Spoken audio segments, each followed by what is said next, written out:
Bonjour, ma bienvenue sur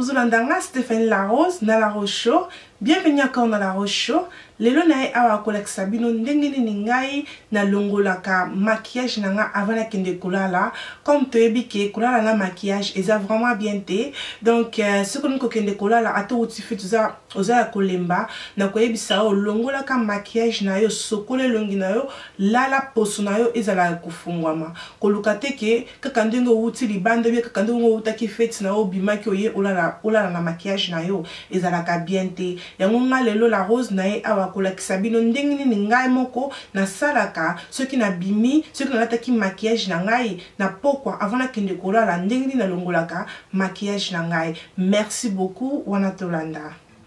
Eza important pour na yo koyeba po na yo soki po na yo eza ya ba graisse ou bien po na yo eza po moko normal.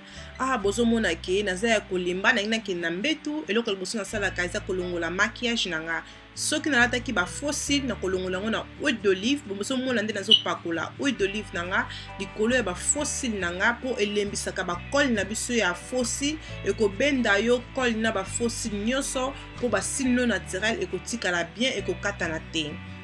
Bomonde na bendi yango elongole ngambala moko esali nga même pas pasi omase yango après obendi.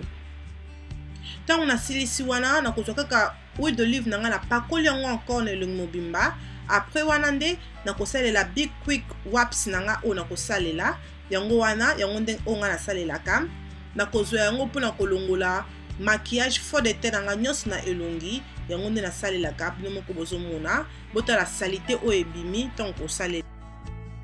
Awa nazo salela dudu aussi black soap yango nde nazo salela savon o ezali bien ba ingrédients nyonso za na kati ya savon o ezali naturel na bandi ko salela savon o ça fait une année na lingi savon o mingi na salela kango na tongo na salela kango na poko avant na kende kolala pour ce que elongi nanga okomona vraiment elongi na yo etikali propre tant nazo salela savon o salela ngo pe na kingo salela ngo na elongi pour bien so bobi que so salela zo bongisa elongi na biso il faut la pe ndenge moko na kingo bomonde nazo masser yango na elongi nanga na silisi wana na kokende ko sokola elongi na ngai na mai ya moitié moni elongi na ngai ezokoma toujours propre na kozwa simple pire face mask yango nazo salela masque na nga na salela kango chaque jour te na salela kango kaka une fois na semaine moko ko salela on peut deux fois na semaine et na problème te tia masque na yo partout et zipa poso na yo après cela nde okotika yango pour na 5 minutes tant ekokauka wana nazo salela bino ba gel lol. Bomoni ke masque na ngai ekauki ezali siko ready po na nga kokende ko sokola yango na kiko sokola elongi na nga bomoni ke elongi na nga ezokoma toujours propre na pangusi elongi na ngai bien na longoli nyonso na elongi na ngai. Awa nazo salela baby fan na ngai crème o na linga yango mingi eza wana pona ko aider biso kolongola ba ponyo so o eza ya makasi pe bomoni ke lokwa to tiko sala masque ko bomba na biso ba crème masque ko bomba na biso na kati ya pona biso lokwa pona ngeza ya kofungwama yango na tie baby fan oyo pona ko aider nga efungola nga po esokola vraiment très bien na kati pe ekomisa ngai poso na ngai propre bomonde nazo masango même tina kingo tant on a silisi na passé elongi na ngai na mai ya moitié elongi na ngai vraiment komi lisse pe komi propre.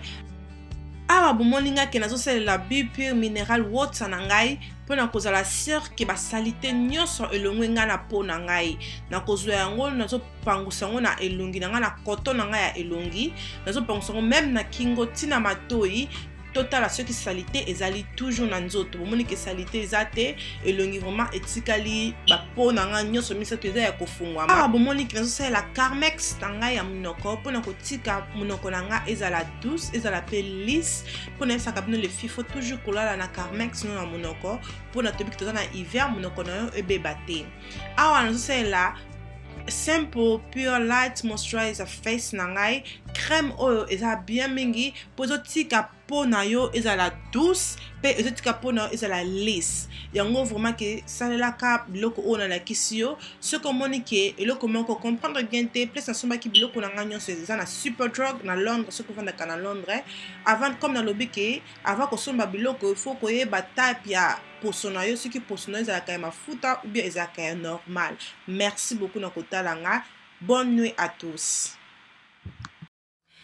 Merci na bino nyonso nde bobandi nanga ne bandela video pe komi nanga na suka nzambe apambola bino mingi ko bosana te soki video oyo ebakisi implice na mutu na yo aime yango ekosala ngai bien bezala abonné na YouTube chaîne nanga ya La Rose Show ekosala ngai bien pe keni na Facebook nanga ya La Rose Show aime page nanga ya Facebook ekosala ngai bien mingi wana tukutani à la prochaine tina te ekomi na tina bye.